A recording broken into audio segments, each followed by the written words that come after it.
Hi, I'm Felicia Grady with Realty Executives. I've been selling homes for over 20 years full-time, and I'm not number one, you are. Today in the studio we have with us Eric Larson with Security National Mortgage, here to talk to us about investment property. Hi, Eric. Hi, thank you very much for having me here today. Thank you for joining us. And we wanted to ask some questions about investment property. And Sure. some of my clients have been asking if now is a good time to buy investment property. Okay. I get this client question a lot. A lot of my clients have been sitting on the fence. They want to know if it's the best time. Well, there's three things you really need to be looking at if it's time to buy a house or not. Where are interest rates at? They are at absolute record lows. I cannot imagine them getting any lower than they are right now. Are you buying at the bottom of the market? Right now, we're seeing properties sell within 24 hours. We are absolutely seeing prices start to go up. A strong indication that we've hit the bottom of the market. And then what are rents going for? Obviously, if you're doing investment property, you're trying to collect rent. Rents are at an all-time high right now. So you have low interest rates, possibly the bottom of the market right now, and rents at an all-time high. If now is not the best time to buy a house, I don't know when will be.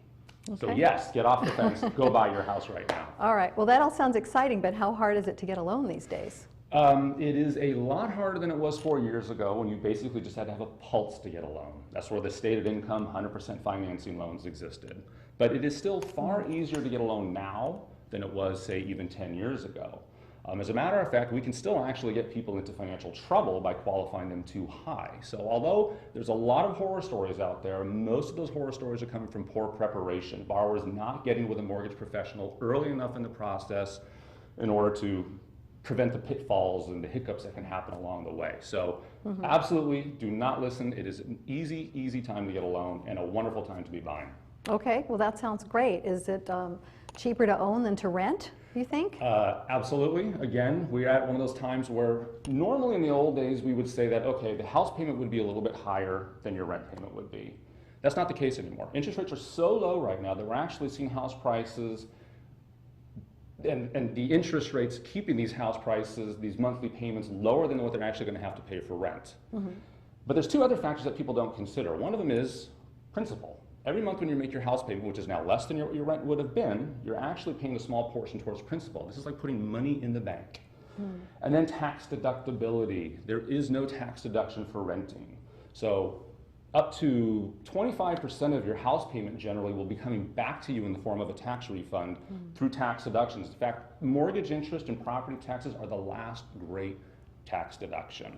So between the payment being lower, the principal that's going into your loan, and the fact that you have tax deductions coming off of it, you will absolutely find that owning a home is going to be far cheaper than renting right now. Okay, well that sounds awesome. It is. I'm a big advocate of buying right now. Okay, but now what about all of these people who've had trouble in the past? They've lost a home, their credit's killed, they've had problems. Yeah, unfortunately I hear a lot of people thinking that it's going to take 7 years or 10 years to be able to go buy a home again. It is absolutely not true. There's a wonderful agency out there called FHA. FHA is a government-sponsored agency that's basically about helping Americans become homeowners. They're not profit-driven. So because of that, 2 years after a bankruptcy, they will actually allow you to buy a house again. If you lost a home in foreclosure, you only have to wait 3 years.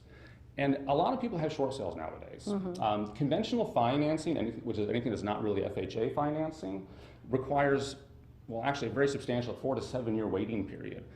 Under certain circumstances, if you've had a short sale, FHA requires no waiting period at all. So if you've had financial problems, do yourself a favor, sit down with a mortgage professional.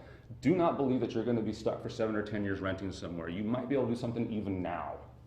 That's awesome. It is awesome. It is awesome. Okay, well thank you so much for sharing your information with us today. Oh, well, thank you very much for having me. Okay, great. And if any of you have any questions about financing at all, please give Eric Larson a call at 661-294-3189. And for all your real estate needs, remember me and call me, Felicia Grady with Realty Executives. Thanks so much for coming and listening to our program. Thank you.